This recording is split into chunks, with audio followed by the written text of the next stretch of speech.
Good evening, Vancouver, and welcome back to Canucks After Dark here on a Wednesday, September 14th. Hope you're all doing well. As always, joined by my co-host, Canuck Clay. How are you doing, Clay? Parker, I am great. Two things I noticed right away. Look at our colors. We look like the old Canucks jerseys together, if we were together. We are extremely fashionable, as always. Yes. Not planned, as always. Right. And, always looking fresh, though.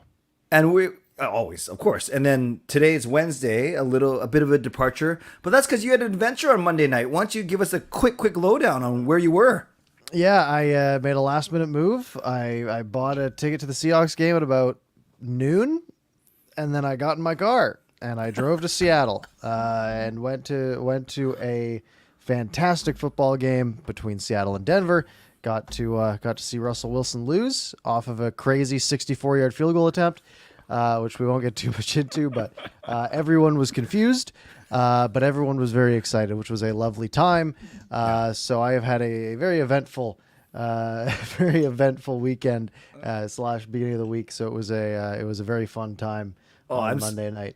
That's so cool that you had the time and energy, and you're a busy guy, but to make it work spontaneously to go down. By the way, did you boo or cheer Wilson the first time he ran on? What'd you do? I didn't do anything. Oh. I was so he came on during warm-ups, Yes. and it was like, and there was some boos, but it was like 15% of the crowd. Like I was like, okay, this doesn't mean anything. And then, when they actually all came out, there were some good boos. Like, oh, all right, I guess this is what we're doing. And then obviously I was loud during the actual game. More so than pregame. Wow. Well, it was we won't break down the coaching decisions and everything, but a very entertaining game to say the least. Yeah, it was a fun time. Good. And Lucas are with the donation already. I'll throw it up there. He says Wilson who or Russ who, go Hawks. So there we go. He was happy. Yeah, it was a good time. Some Geno chants breaking out. It was. I saw your tweet. You said Gino's the GOAT. Yeah, something like that. So we will talk about, I guess, the Vancouver Canucks tonight. Now here's the most exciting part, really. The Vancouver Canucks play a game, I think, in like 10 days, 11 days, something along those lines. It's preseason. I think it's split squad, maybe the second game split squad, something like that. But it is Canucks hockey. But there's also Canucks hockey, kind of. They'll be wearing Canucks jerseys this weekend up in Penticton. So this is really our final show before there's actually watchable Vancouver Canucks hockey. Right. Because then we were talking, then we think next Monday might be the show that everyone's waiting for and been talking about for 4 months.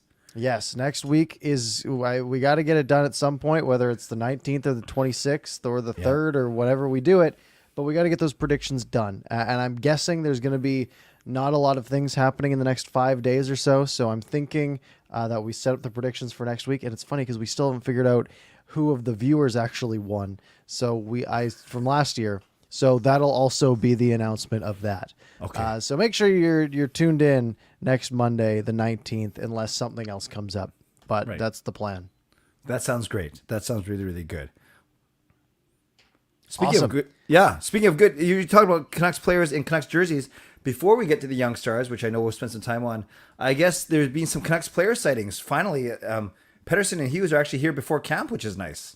Yeah, they actually get to participate in training camp, which is very good. They've been at 8 rinks, or as it's now known, Scotia Barn, which I know exactly 0 people who call it that.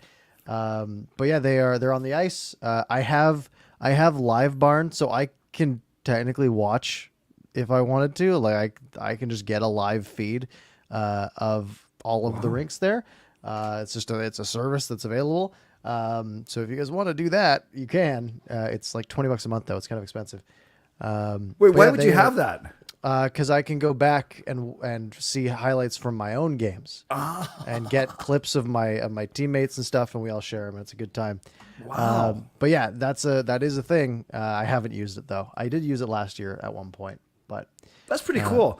You know, if I did that for mine, no, I wouldn't do it for mine. How many times you got to see a big fat Asian guy falling in front of the net? Like how many?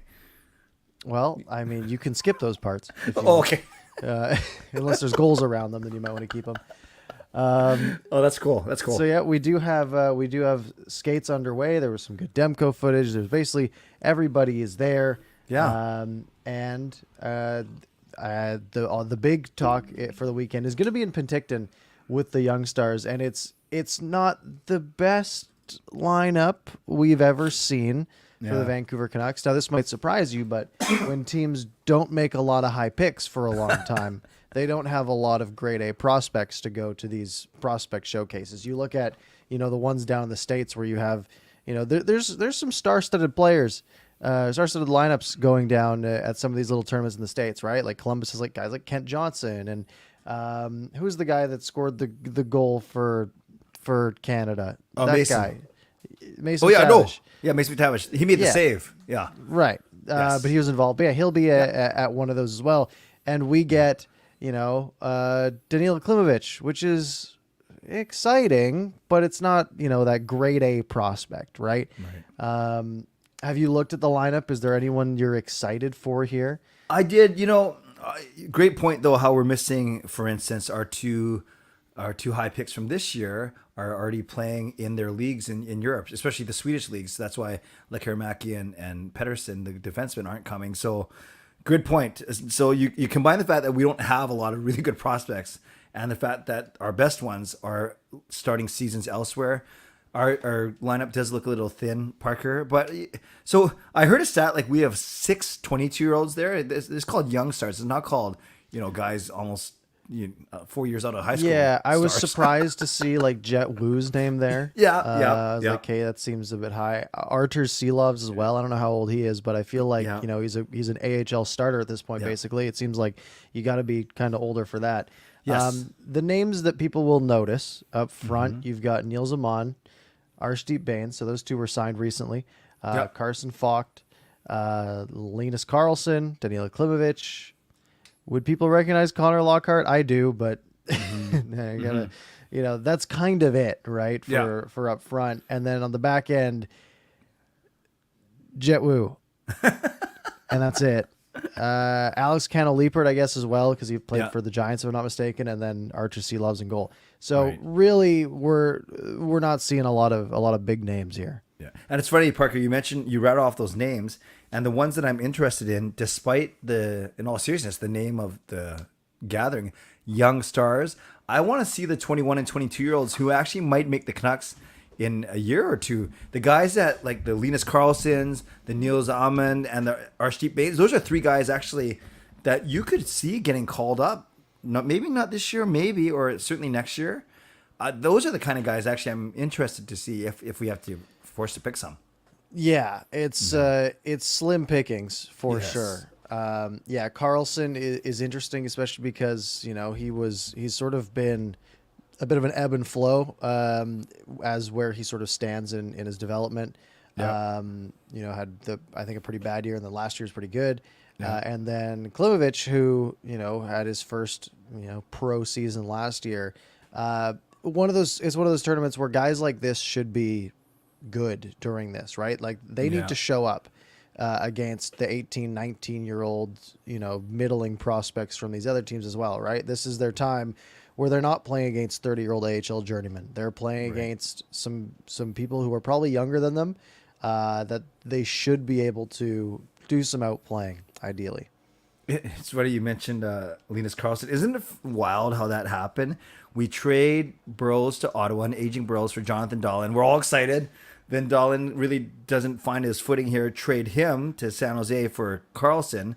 And then Dahlin looks like he's going to be really good. And now he just signs for 5 years in Sweden. And now maybe Karlsson ultimately is going to be at least make the NHL for a longer period of time. We might have won that trade tree somehow. Yeah, Karlsson had a real development sort of spike in the last 2 years, right? Yeah. I mean, he was drafted in 2018. So when his, 2019-20 season, right? He's 20 years old basically. He's, under a point per game in the second tier Swedish league. 2020-21, right around a point per game in the second tier Swedish league. And last year he goes to the actual Swedish Hockey League and blows up. He goes, 46 points in 52 games, 26 goals. So a huge jump in production. I mean, keep in mind he's 22. He'll be 23 in about 2 months. Yeah. So sort of running out of time, but he's hit that little boost where hopefully it's enough to at least make him a serviceable call up. And a tournament like this is someone who's a point per game in the Swedish Hockey League. You'd think this is a time where they should show up and be dominant to some extent. How much stock, Parker, do you put into the stats that players pile up in the KHL or in the Swedish Elite League? Like, obviously, they're not. You can't just bring them across apples to apples and say, "Oh, that's equivalent of this NHL points." But I guess it's more comparative, right? At least they're dominating, or at least doing very well in the league. So maybe that's more what we're looking at. But I always find it fascinating. They say, "Oh, he's point a game." True, but I don't know. I can't tell how good the competition is. Yeah, there's some formulas, there's some math out there of like estimates based on like, historical. So the SHL, typically one SHL point is worth about 0.57 NHL points. So if you have a guy who's a point per game in Sweden, that's a 45-point player, so expected wise, right? Okay. Obviously that isn't 1-for-1 every time. That's sort of on average. So that's what lots of the analytics people use for those sorts of calculations. That's a really good point. And then I don't know what Kuzmenko's stats were in the KHL. I don't know if it's easy to find, but I'm sure they're good. That's why everyone wanted them. So I think the KHL, it's about 0.74 is the number they use. So about 3 to 4. Yeah. So Kuzmenko, how many points did he have? He had, I can pull this up. Sure. If Elite Prospects will not completely break on me. He had 53 points in 45 games.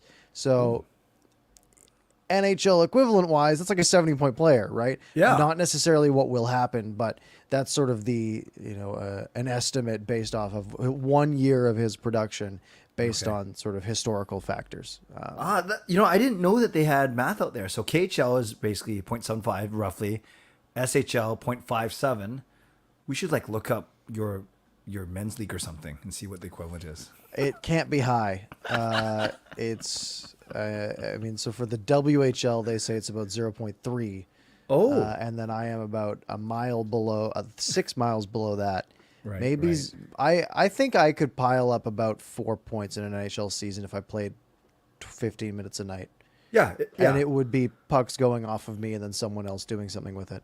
Right. I actually was talking to some buddies about it. Mike, my season ticket partner, and he played ice to a decent level. He's definitely the best on our roller hockey team. So we actually asked him if he played forward with Connor McDavid and Leon Draisaitl, and he was healthy, and he played all 82 games.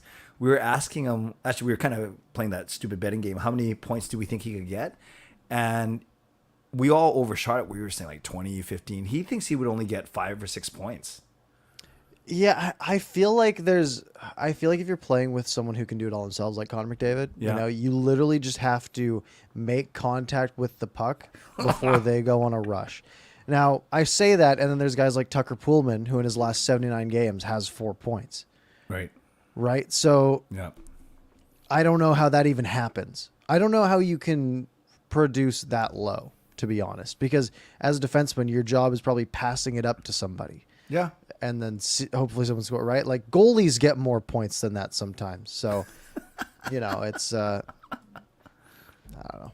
That would be fascinating. So all to say, at this Young Stars tourney, are the other 3 teams bringing anyone good too? Because you kind of said that the ones in the States are better, right? I don't think there's much, to be honest, from what I saw. If I go Oilers Young Stars roster,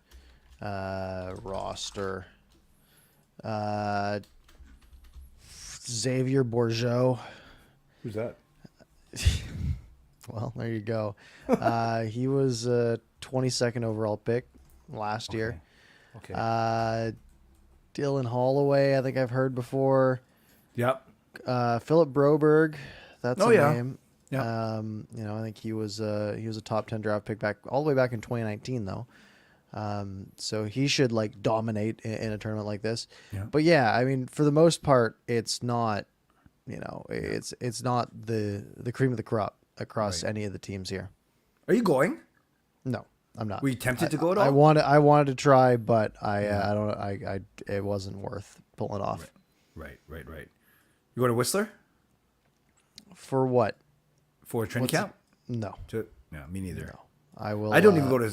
Well, I don't have Live Barn though, so I can't just sit on my computer and watch them. Exactly. That's the key.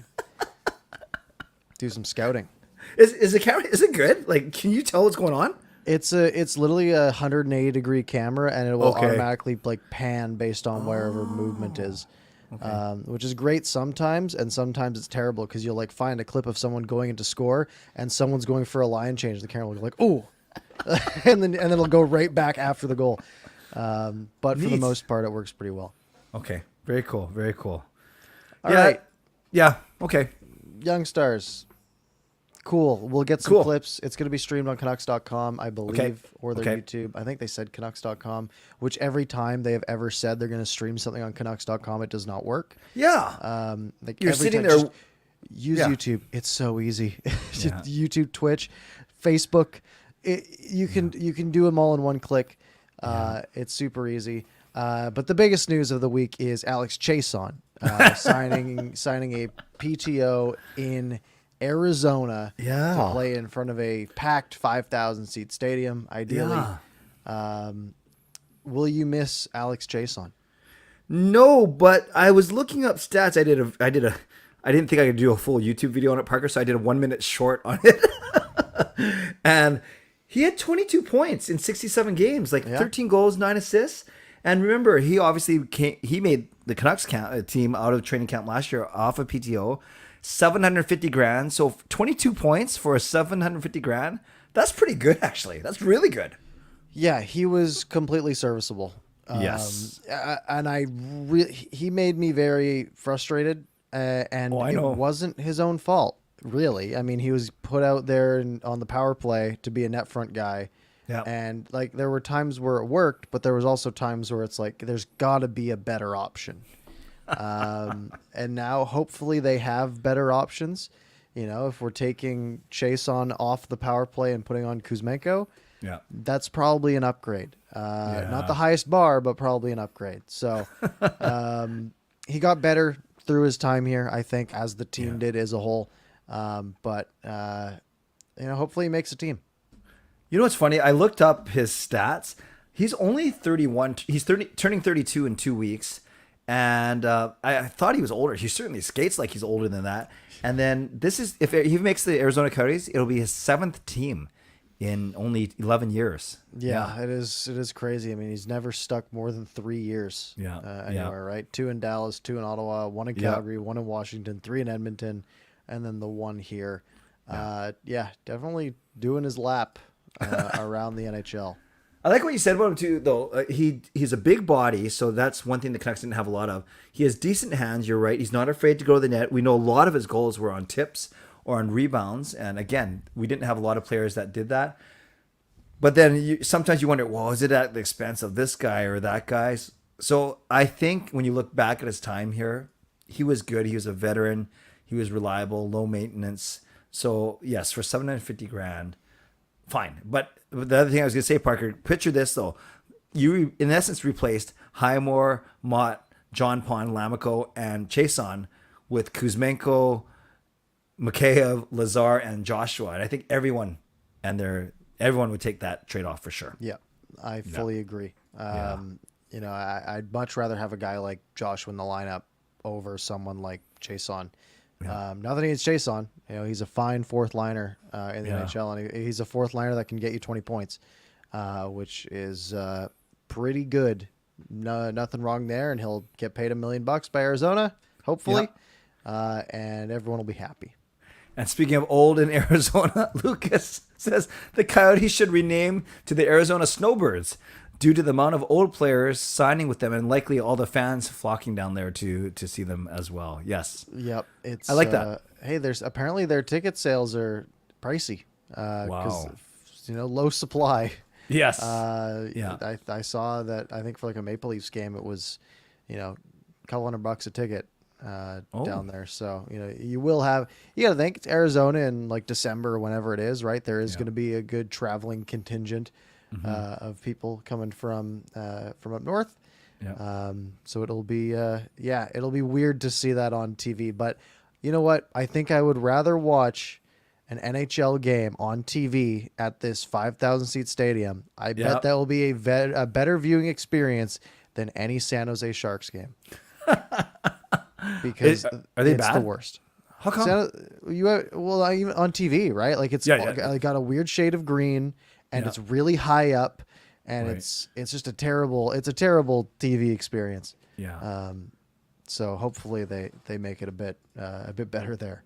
Sure. I've actually been in that arena, SAP arena, I guess it's called, for the All-Star game 4 years ago. The arena itself is really nice, but maybe, it just doesn't look good on TV. Yeah, their cameras are just up too high, and there's a weird color grading going on. Okay. Speaking of former Canucks. Yes. Tyler Motte, 1 year, $1.35 million in Ottawa. What did he make last year? Steal. Last year, I think he was 1.25? Nothing basically. I say nothing when it's over $1 million. He made it was 1.225. Yeah, so he gets $100,000 raise, which not what he was expecting, right? I mean, it was the rumors here were like 4 years, $2.5 million, right? The Tucker Pullman contract. But he gets, this is $10 million. He gets 1.35, 13.5%. And it's only the 1 year.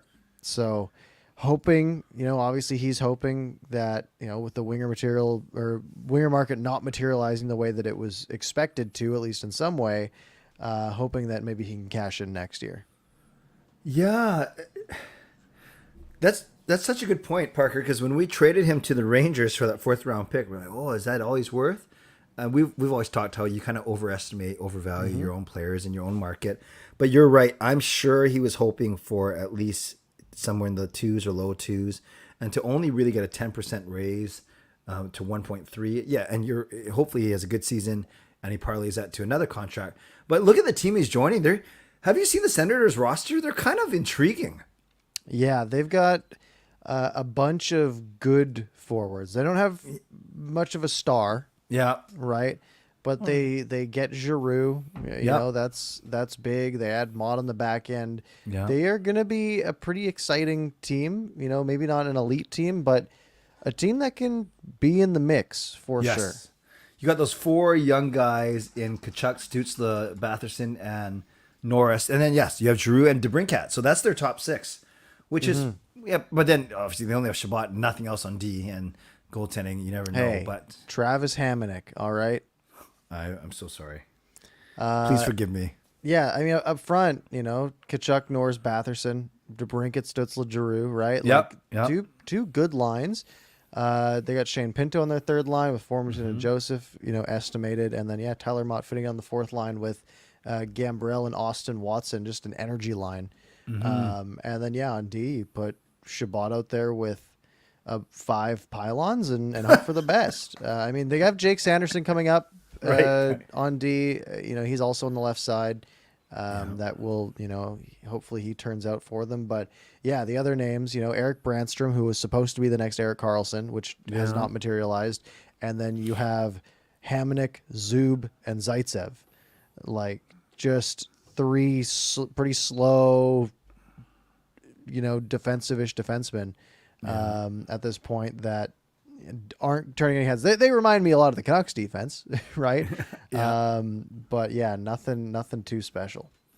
You think, would you even want Motte back for 1.35? I think so. Yeah. So what do the Canucks have, right, as their alternative? Yeah, right now it's like a Lazard, Dickinson, Joshua, and Hoglander. Those are kind of like the guys battling for that 4th line. Right. So I would, right? It's tricky. Who would I rather have in the lineup night 1? On the 4th line? Would you rather have Niels Hoglander or Tyler Motte in the lineup? Would you rather have? I mean, I'd lead Motte, I think. Now, if you went Motte and Joshua, I think then we're starting to get into, I think going out to get Joshua was a good move, but I don't think they would have gone out to get Joshua if they had Tyler Motte. Right. Right. So it's one of those things where it's like they're sort of interchangeable. If they had signed Tyler Motte before the end of last season, then that's where he'd slot in. But as it stands right now, I mean, Daily Faceoff doesn't even project Joshua in the starting lineup, right? Obviously, that could change any injury, but that's what it's looking like now. I'd take a Motte, Joshua, Lazar, fourth line. That would be an awesome fourth line. Yeah. That would be a really good fourth line. Some speed, some skills, some size. Yeah. Much better than like Highmore and Lamico, right? Lazar and Joshua. That's just a big upgrade.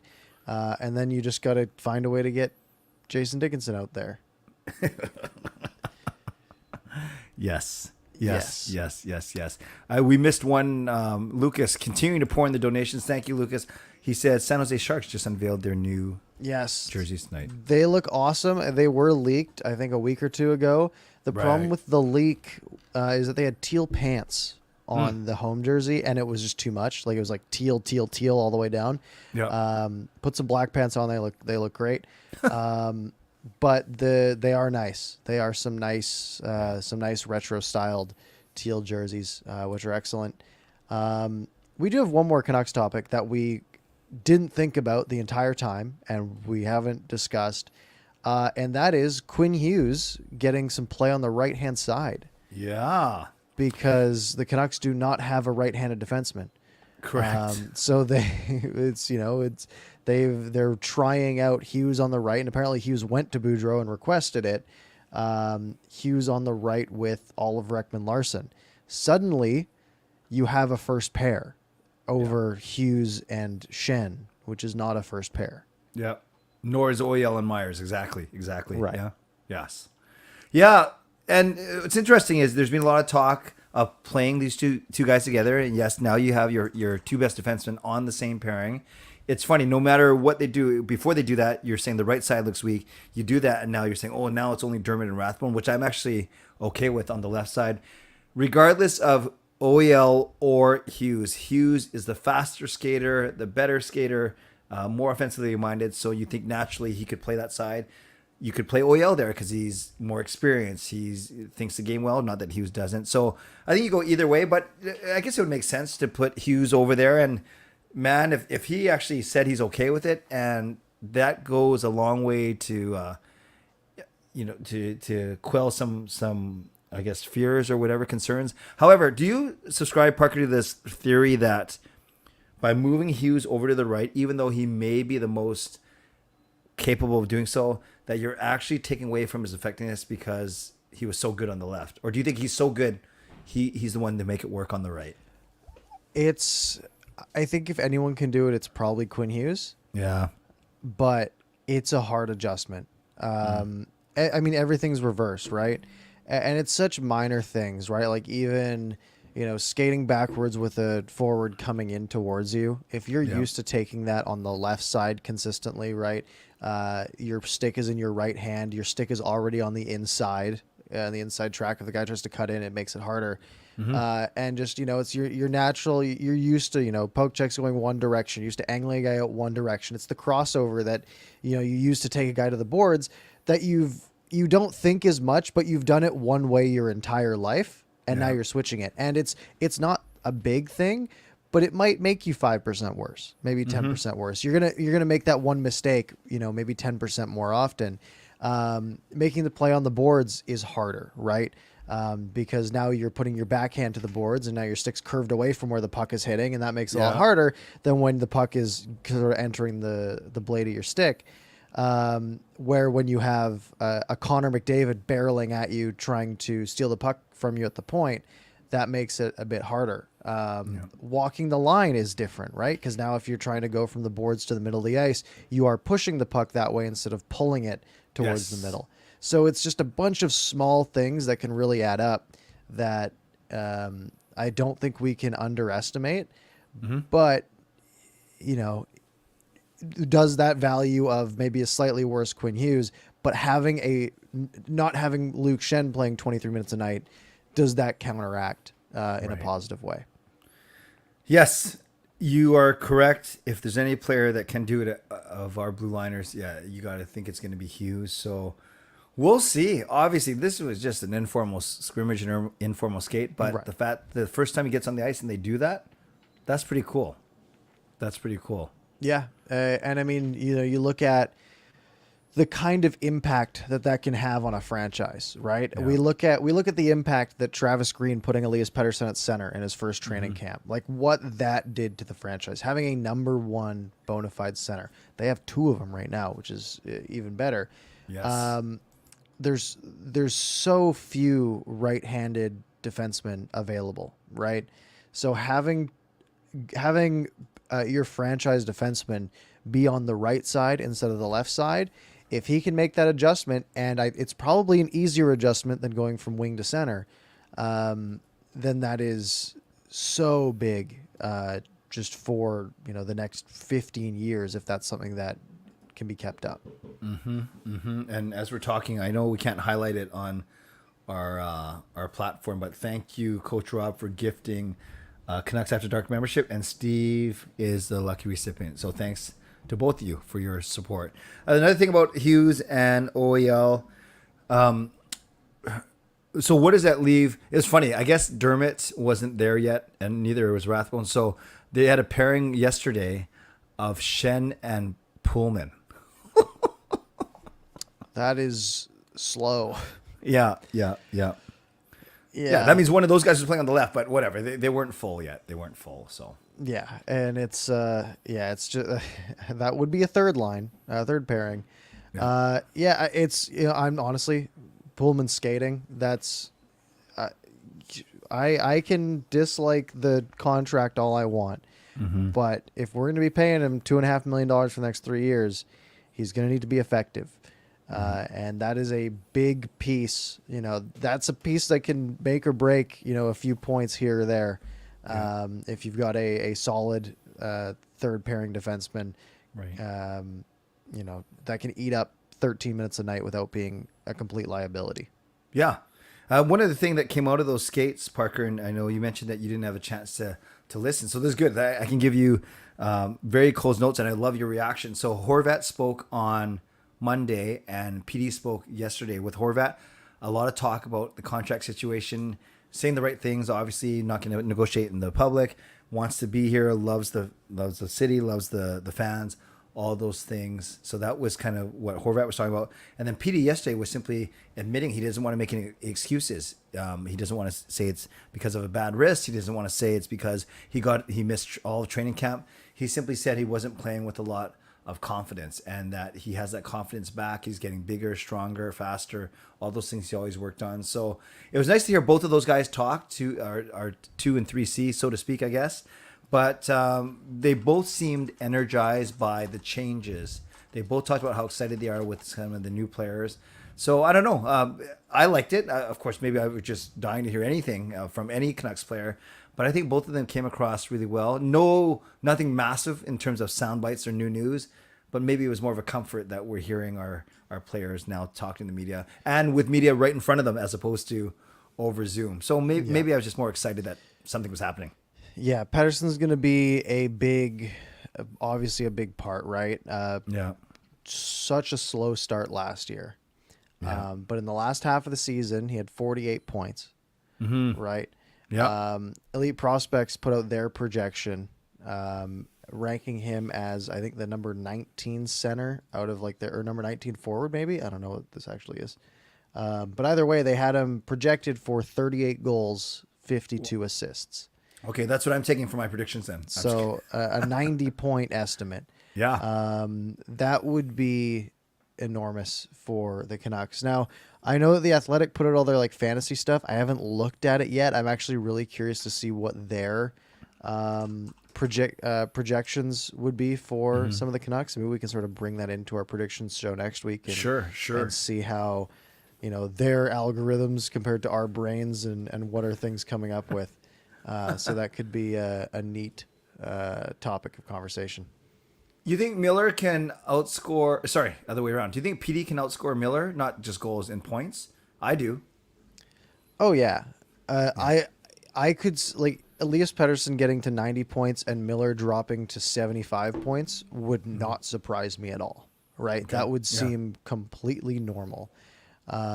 Obviously, I'd like them to both have 90 plus points, but that seems a little bit less. If you have two centers that are putting up 90 points, you better be a playoff team. Yeah. No, for sure. Wonder what Horvat's going to get. Well, no, let's not. We won't spoil our prediction show, but curious. So the Athletic has Pettersson projected at 75 points. What? I mean, that doesn't seem that crazy though either, does it? What did they say for Miller? 33 goals, 42 assists. Yeah. They've got JT Miller at, wait for it. Wait, this can't be right. Oh, yeah, 84 points. Okay. Can you just do Horvat so we get all three Yes. centers? I'm saying 62. They have Horvat penciled in for 57. Okay. 28 of which being goals, though. So Okay. they also have him in there at winning 947 faceoffs, which would be, I sorted the wrong way, second most in the NHL. If What that they came have? true. They have a predicted face-off win number. It's a fantasy hockey one. Oh, okay. So it's all the categories. Can you guess who number one in faceoffs is projected to be? Well, I was going to say someone good, but then the way you're laughing. No, it's Patrice Bergeron. It's Okay. I was actually going to say Ryan O'Reilly. Is Ryan O'Reilly close? yeah, he's 6 faceoff wins behind Horvat projected. Okay, gotcha. But yeah, so we'll definitely take those in. We'll take a look at those next week with our predictions and see Interesting. how far off we end up. Interesting. I got another one for you because we've been talking about Demko, obviously Pettersson, Hughes, Besser, Horvat, and Miller is kind of like the core. Who would you say is going to be the most important player for the Canucks next season, this upcoming season, the most important? And then I don't know what I was going to ask. I'm basically trying to get you to say two guys because then I kind of want to ask who's going to have the biggest impact, but that might be the same answer. I don't know. Just tell me who you think is going to be good. I think most important is Brock Besser. Ah, wow. I think it is, this narrative's been developed that he is due for a, quote unquote, distraction-free, goal-scoring, just full-on resurgence, which has been sort of the narrative around Brock Besser for the last 4 years, right? Where it's been like, he's just got to get back to that rookie season. Obviously much easier said than done. If something like that occurs, right? If Brock Besser is, a 30 to 35 goal scorer, that's enormous. It'll help, probably playing with an elite center all year. By the way, the Athletic has him penciled in for just 24 goals, 54 points, which seems reasonable based on history. So in that case, him overachieving would be huge. Yeah. Obviously, JT Miller, I can't see him putting up 99 points again. It's a hard bar to hit. But if he can put up a point per game, that's huge. If Elias Pettersson can continue from that second half of the season and be a point per game player, that's huge. And I mean, the big thing is going to be, can the penalty kill please kill some penalties? That's going to be one of that killed the Canucks early in the season last year, right? They were at 63% for a good chunk. You can't do that. Got to get some saves, got to get some better defense. And I mean, we're going to see Spencer Martin probably start 20, 23, 25 games. Yep. Right. Yep. What's that going to look like? We were hyped up on him based on, 6 a few games. Yeah. Where he was phenomenal, but he's got to be better than Halak was last year. Yeah. So the Canucks have the pieces. It's just whether or not they all come together. I like what you said about Besser, distraction, the burden. Obviously, he's going to remember his dad, but the burden of having that. Michael Russo wrote an amazing piece on Besser and his dad in the Athletic. So any of you Athletic subscribers, make sure you check that out. To me, I think I might be stating the obvious. To me, Demko is the most important player but I think Petey could have the biggest impact. I don't know. Is the way he carried himself yesterday, Parker, the way he was speaking, the way he seemed still relaxed though and calm with the media. That doesn't mean it's going to translate to good play. I think he's going to come in ready, and if he matches that 48 point pace for the second half of the season, that's a 95, 96 point season, which seems a little high, but I'm ready for him. Yeah, it would be enormous, right? Yeah. That's just what they need. Yeah. Roland is saying Kuzmenko. If Kuzmenko's good, will be a wild card seed. Canucks are getting great value on Kuzmenko's contract no matter what, right, for this year. But if Kuzmenko comes in and is a 50-point player on the second line, right, that means Horvat's probably doing pretty well, or whoever's centering line two, if they don't go Lotta line or however it ends up. Yeah. Even if he ends up maybe on the third line and Mikheyev gets moved up, like that's if the Canucks can get 50 points out of Kuzmenko, 50 points out of Mikheyev, which again seems high. We did this last year where we were like, oh, this guy's going to get 80 points, this guy's going to get 70 points, and none of it happened. But if some of those hit, then that's a big boon for the offense. Yeah, and then in all my predictions, I have Mikheyev on the wrong side. So I actually reached out to John Hot Take Hockey, who's obviously a Leafs fan, and I said, tell me about Mikheyev. What was his game like? And he says, he's a way better left winger. He got put on the right a few times, but he said he was way better on the left wing. So that kind of messed up, because I have my prediction. I had Horvat and Pearson with Pearson on the left, Mikheyev on the right as their third line, a really good shutdown line with some offensive ability, but who knows? I think all three Russians, I actually think all three of them can play on either side. I really do. Yeah. Absolutely. Whereas Besser and Garland are traditionally they're right-handed. Yeah, I was going to ask you, Parker. I think you said last week, or I don't even know, a right wing. Are they supposed to be right-handed so they're holding to the outside, or are they supposed to be left-handed so they can score from the middle, or it doesn't matter? The Russians do it all backwards. Okay. They like to go. This is the way Russian hockey is they put left-handers on the right-handers on the left. Yeah. It's way better for one-timers, right, and quick shots. Right. But not for protecting the puck, obviously. It's a lot easier to have the puck on your side down the wing. Right. Okay. That makes it a lot easier. Yeah, because Besser's right-handed. I know that. Garland's right-handed because they're the. Yeah. Okay, that makes sense. Yeah. Okay. We'll see. We will see. Awesome. All right, we got about 13 minutes left. Should we did we miss anything? We want to touch maybe on Evan Rodriguez, who was an absolute steal by Colorado. 1 year, $2 million. Now everyone's saying, well, why couldn't we give him that? Well, what do you think, right? Even if, do you take, let's say the Vancouver Canucks offer you $3 million for the year, and Colorado says, hey, do you want to be our second line center? Yeah. And we'll pay you only $2 million. And you think and you say, well, I could be the second line center in Colorado. I can put up 55 points, maybe. Cap goes up a little bit next year and then more the year after, and then I can cash in. So that is, good teams are able to do stuff like that. Hopefully the Canucks get to the point where they start making deals like that. But, a steal for Colorado. So is he the Kadri replacement then? I guess so, right? Yeah, I think that's the idea. A much cheaper Kadri replacement. Yeah. Much cheaper Kadri replacement. And guy had 43 points last year, right? Playing in Pittsburgh, which he's never done before. It was a bit of a one-off. But, I mean, he was only making $700,000. Right. I guess he's making $1 million last year, actually. But, it's... if he can capitalize and put up 50 points again and make a good playoff run and do well there, he's got all the opportunity in the world to do it. Okay, so Rodriguez moves to Who does that put him with? Who's he going to play with? Where does Burakovsky? I don't know. They've got him playing. Daily Faceoff has him third line with Comfort and O'Connor, but he could be with like Landeskog and Lehkonen, right? Like wow. And the top line is McKinnon, Rantanen, and Burakovsky? They have Machushkin on the first. Does Burakovsky even play for them anymore? Who am I talking about? I don't think he does. I think he plays for Seattle. Oh, okay. That makes sense. I think Seattle gave him a bunch of money.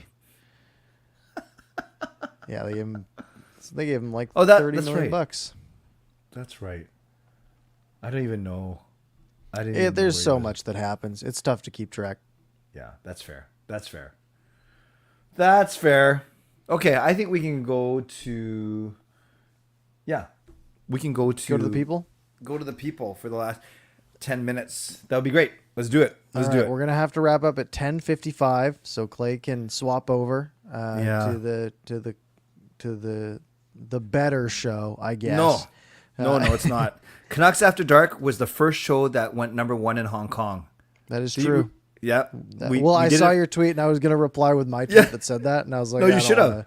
No, we did. No. We're buddies. No, we did it together. We were.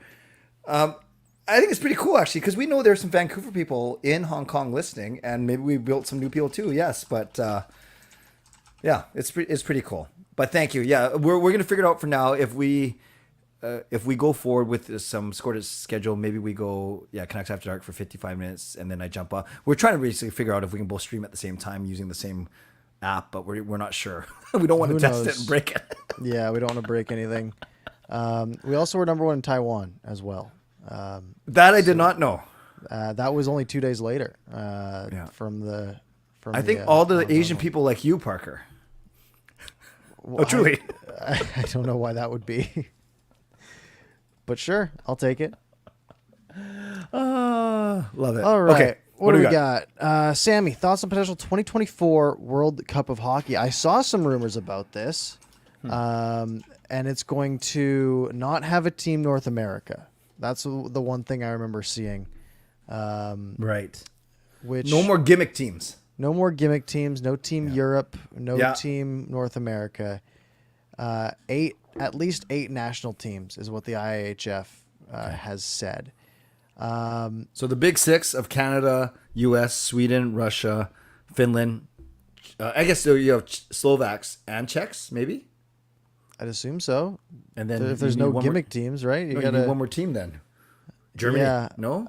I don't. Germany could for sure, right? Yeah. Germany's starting to have a good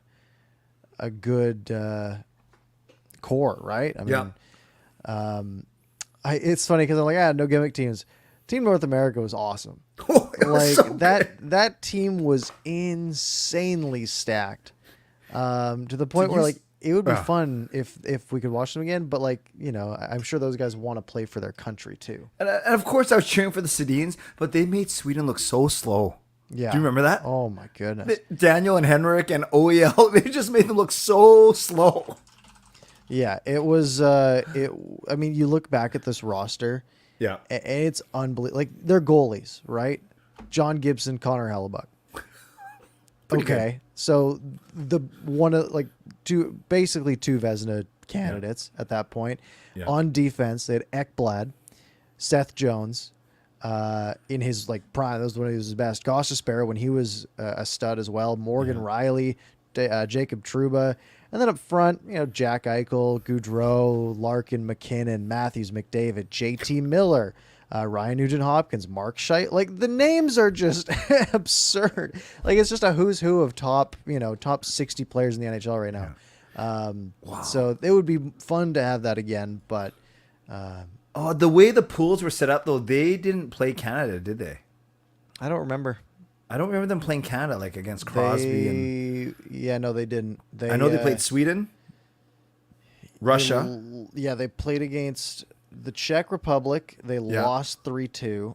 They played twice against Europe. They won both of those. They beat Finland. They lost to Russia, and then they beat Sweden. So they played everyone except Canada and U.S. I think so. Yeah. Oh man, I got a funny one for you, Parker. So Jaskrin, who's you're his hero, so he says Parker is the GOAT, which is fine. But then he says, Clay, can you tell Parker how I finally complimented you on the stream? He actually said something on my show, and I didn't believe him. That's how bad it is. I basically called him out for being sarcastic, and he had to convince me he actually said something nice for once. So thank you, Jaskrin. But yes, I am fine. I'm 100% confident in my own self-esteem, and I'm happy if you like Parker more than I can handle that. That's totally fine. That was for you, buddy. Yeah, I was gonna say. You're very humble. The opposite, but yeah, that's good job, Jaskran. You're becoming impartial, which is great. All right, what else do we got? Oops.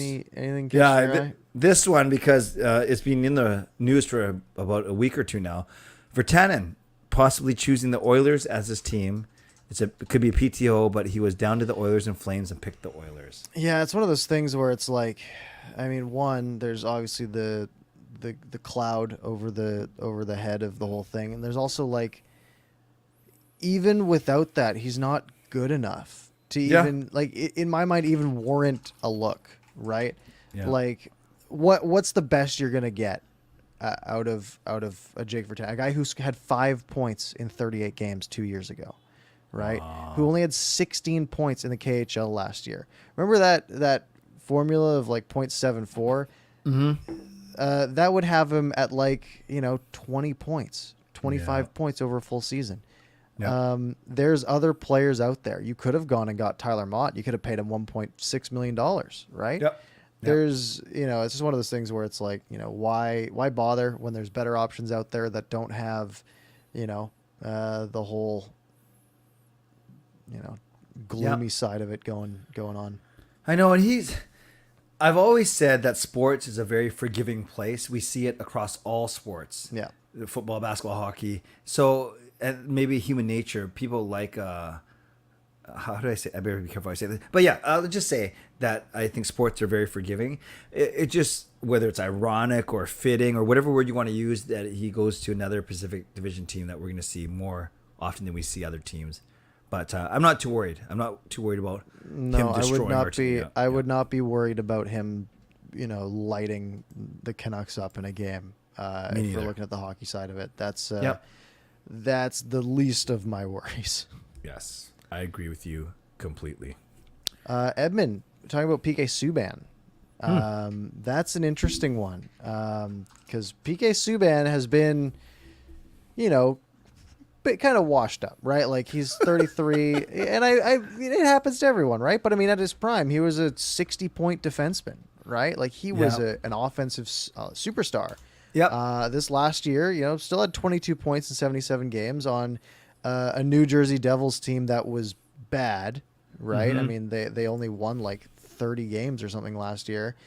Actually, maybe less. I think they won 27 games last year. And he was a -8.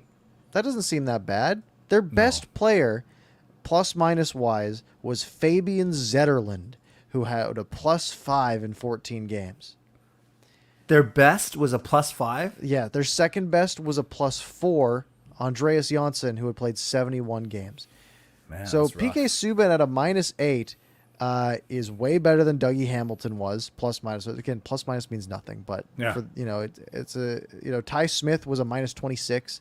Dougie was a -19. Severson was a -14. He was like their best defenseman plus-minus wise. Yeah, he was. That played full-time, except Siegenthaler, who was a -5. So he clearly has been, sort of left aside in New Jersey. He was in Nashville before, which is not a very good team. I think he could be a valuable piece, right? And I'm sure, he made $9 million last year. He's not going to make that much.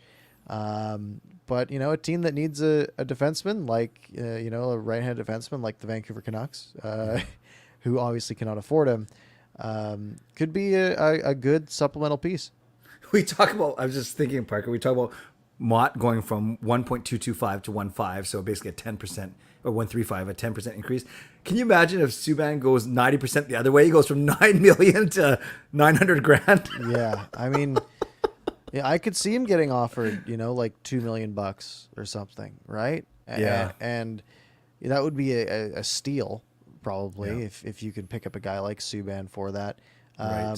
But who knows, right? Who knows what he wants to do? I know he's obviously been, toying around with media, right? For his whole career, really, right? He's always been on like some analyst desks. And I think he was on ESPN a lot during the playoffs last year. So maybe that's what he wants to do, or maybe he wants to get back out there. We'll see. So if you're a betting man, is he signing a contract somewhere? Is he? No, it's got to be a PTO now, correct? There's got to be. Everyone's got their money done. I guess so. Hey, that's the thing though. If you're signing to a PTO, if your money's done, I mean, what are you gonna pay him? You're gonna pay him. You're gonna pay he's got to beat out someone else. You're gonna pay him whatever the variable contract is, right? So you can send someone else down for the same thing. That doesn't seem. That doesn't seem ideal. Who's got the most cap? I mean, Arizona's got 20 mil to play with. Yeah. Would they do that? Probably not. I mean, you look at teams that have more than $2 million in cap space. Right. Colorado's got 1.9 with a roster spot open. Calgary's got about 2.1 with 2 spots open. Nashville's got 2.4. Winnipeg and Ottawa both have like 5.5. But Winnipeg's not going to be in the mix, I don't think. Ottawa looks like they could be, right? That could be a decent potential landing spot. I don't know if we want to play in Ottawa, but but there's no other teams down here on this list that are really going to be competing. Right. And I imagine that's what Subban would probably want to do, because he hasn't had, too much playoff success. I mean, he went to the finals with Nashville, I think. Sure. But it's just such a quick fall, and it's not like he's brutal, but the fact that he's not signed anywhere. It's such a quick fall, though. That's kind of interesting to me. Yeah, just New Jersey turned him around for the worse. You can do that to people. Yeah, I mean, he went from he played 3 years in Nashville, 40 points, 60 points, 59 points, 31 points, and then he goes to New Jersey, 18 points, 19 points, 22 points, and then heavily in the minus all 3 years. Wow. A big flip. Okay. All right. We'll see. We are basically out of time here, folks. Hope you enjoyed. Everyone can hustle over to Clay's stream if you want. I'll start a couple minutes late. I gotta go wash my stuff too. Another little bit of Canucks talk. If you enjoy the show and you missed any part of it, you're welcome to rewind back to the beginning. You can find it on your favorite podcast platform, all that good stuff. You can find me, Parker's Pucks, Twitter, YouTube, him, Canuck Clay, Twitter, YouTube, everywhere. Clay, do you have any parting words on this fine Wednesday evening? Well, I'm looking forward to getting back to Monday, regular with you next week, and doing our much anticipated and highly touted prediction show. Yes, wrapping up last year's fan winners and then doing our own. I think it's going to be a lot of fun. And then you do that, and guess what? It's preseason already the next week, and then regular season games the week after. That's pretty cool. Absolutely. So enjoy the Young Stars this weekend if the Canucks.com stream works, which I have my doubts. We hope you all have a great week. See you all later.